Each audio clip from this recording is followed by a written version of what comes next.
So week 4.1 of Music 320, the first video will be focused on conditionals and on gates and switches. All of these, of course, being very useful objects to have at your disposal when you're programming.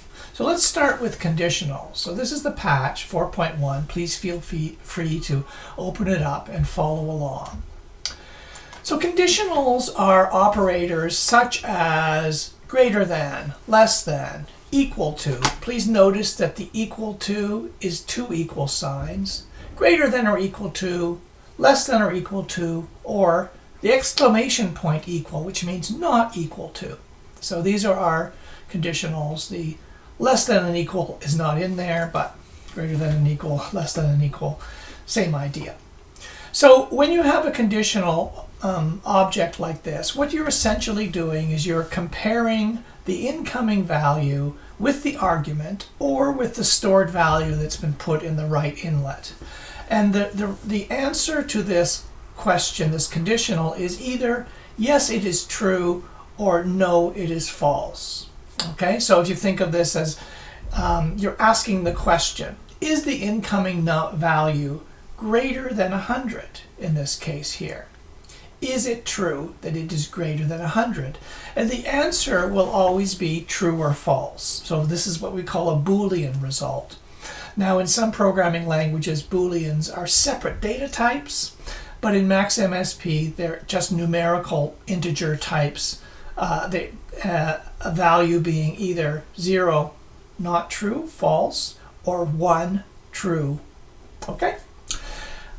So always think about that. This means, is it equal to? This means, is it not equal to? Is it greater than or equal to? Is it less than? All right. Now, the results of these, as I said, are always going to be 0 or 1. So you need to deal with that. So often what you'll do is you'll say, is it greater than 100? And then underneath that, you'll say select 1. Means I'm going to check to see whether the value is 1 or not. We also have some logical operators. The two ampersands means logical and the two pipes or bars, which are located in most keyboards on the very right side of the keyboard. That is a logical OR. So this is going to, a logical AND means if the right side and the left side values coming into this object are both true, in other words, they're both ones, then the result is true. If either of them is a false, then the result is false. So that's an AND. Both objects have to be true. And the logical OR means if either of the right or left values coming in is true or 1, then the result is true. And that sort of makes sense when you say this or that is true, but this and that is true, means that they both have to be true. Okay, so I'm going to just put this into action. You notice I've got an integer coming in here, going to a trigger, and all of these conditionals are being triggered. As well as that, there's an AND here, and there is an OR here between these two. So this is basically saying, is the incoming value greater than 100? Is the incoming value less than 200? Well, and then we're going to ask, is it both of those things? So that would mean that the value is both greater than 100 and the value is less than 200. So we just focus on this part. And then down below, we have a select 0, which means that if the result coming out of here is 0, I will bang here. And if the result coming out is not 0, which is 1, it will bang here. So as I scroll through these, you'll see that it's no. It's no, no, no, because this part is true. It is less than 200, but it is not greater than 100. So we're getting all these no's, and then when I get up to 100, It's still no, but 101 is now yes. And you can see this value now becomes 1. So now if we go over here, the question is it equal to 50? Or is it greater than or equal to 60? So I'm going to go back down and go to 49. Well, 50 gave me a yes here. 50 gave me a yes because it is equal to 50. And up to 60, well, 60 is a yes because it is greater than or equal to 60. And this one over here is not equal to 0. It's always going to be 1 unless I go down to 0. And then it is not equal to 0. Okay, so those are comparisons. They are used not frequently in Max, but there are times when you simply want to do a check on a value. Normally these are done with integer values. Floating point values are very difficult to do precise checks on because their decimal precision varies as you're doing calculations. So, but they're commonly used with integers. Okay, so now we'll move up and we'll talk about gates. Actually, just before gates, we've already talked about toggle boxes, which we know generate zeros or ones. There's also another object called an LED that you might want to use in place of a toggle box. It's graphically a little nicer, produces a nice bright light when it's turned on. It behaves the same way as a toggle box. So places where you're using toggle, if you want to change your interface to look a little more elegant, you can use an LED. And you can find that through the panel at the top or by simply typing LED into an object box. So let's talk about gates. So gates are essentially, in their essence, are objects that can be closed or open so that data will either flow through the gate or will not flow through the gate because the gate's closed. And this object is a little different than most of the objects we've come across in Max because the control of a gate, whether the gate is open or closed, is the first inlet. And so in a simple gate like this, we have a toggle box, and the toggle box is either on or off. When the toggle box is off, the gate is closed. So if I try to put values come in the second inlet of gate, and they are either, as I say, open or closed. So now when I scroll numbers here, nothing gets through my gate. But if I open the gate, now the numbers are getting through. And it doesn't matter what kind of values are coming in the right inlet of the gate, they will go through to the outlet of the gate. Okay? In other words, it could be a list, it could be integer, it could be a float, it could be a symbol. Whatever's coming in, it's really just a conduit, which is either closed or it's open. So that's a simple gate. So when you just simply type gate, you have a gate which has two states. Now we go over here. This is a more complex gate. And this has arguments. So when I say gate 4, what happens is that the object creates 4 outlets.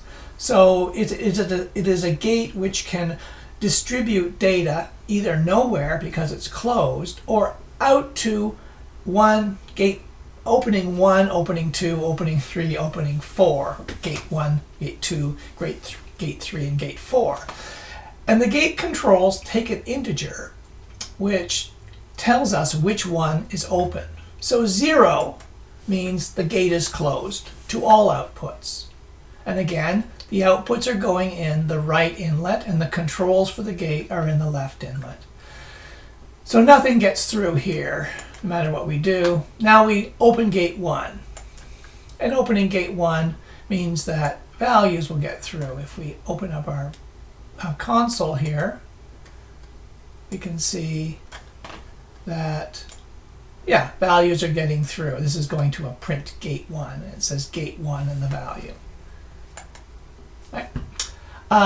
Gate 2 will now open up this gate, which is a make note. So, yeah, so I can play notes by sending it to the make note object and to a note out object.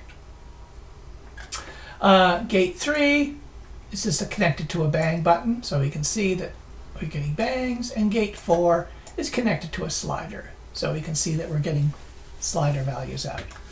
So with a gate, there is only one gate that's open. You can't have two gates open at the same time. And it is either 0 closed or you've specified which gate is open. The second argument to gate I didn't mention, but the second argument is a default state for the gate. So that means that when the patch opens, this argument tells me that gate 1 is open. Okay? Now there's also a switch object, and a switch is kind of the reverse of a gate. With a switch, you still have controls going into the first inlet, but rather than having multiple outputs that you're choosing, you have multiple inputs that you're choosing from, and you have one output. So it's basically a merging data, deciding which of these incoming pieces of data is going to go out. So when my gate is closed or my switch is closed, none of these do anything. When I open one, this does nothing, this does nothing, this does nothing, but number 1 actually comes through. And let's put number 4, and now number 4 comes through, but none of the others do. So you can imagine uses for this where you've got data that's coming from multiple places, but coming from multiple places, but going to one receiver, and you want to control at different times, maybe in a composition. In the first section, you want this to be controlling that, but then later on, you want to switch, and you want this object to control that same output. Okay? So switches and gates. I should say that gates are probably much more often because there are times when you simply want to stop the flow of data or basically constrain the flow of data, and so you have a gate that's closed, and then at some point in the middle of a piece you'll decide, okay, now I'm going to open that gate and I'm going to start this process going. So gates are very common. There are also graphical versions of gates and switches. I tend myself not to use them, but some people like them. So this is a switch and a gate. And I think the official name, I'm going to go Command I to look at the inspector. Yes, it's called a G switch. Move that over so you can see, so you can see it. It's called this is a G switch, and this is a G switch 2. If you're looking for them, I think you can find them up here in your palette. And this is kind of, as I say, it's graphical. You can see that there's a toggle that goes into the left inlet, and then here you have 2 inlets, and you can actually see the switch happening from there to there. So it kind of joins up the two. You've got 2 options for your input and 1 option for your output, and you can switch between them. The gate has 2 options for output and 1 option for input. So a control, toggle, and you can actually see the line switching from one to the other. So you can see here that this is connected to short note, and this is connected to a long note. So if I'm playing notes on the keyboard here, let me just make sure that this is...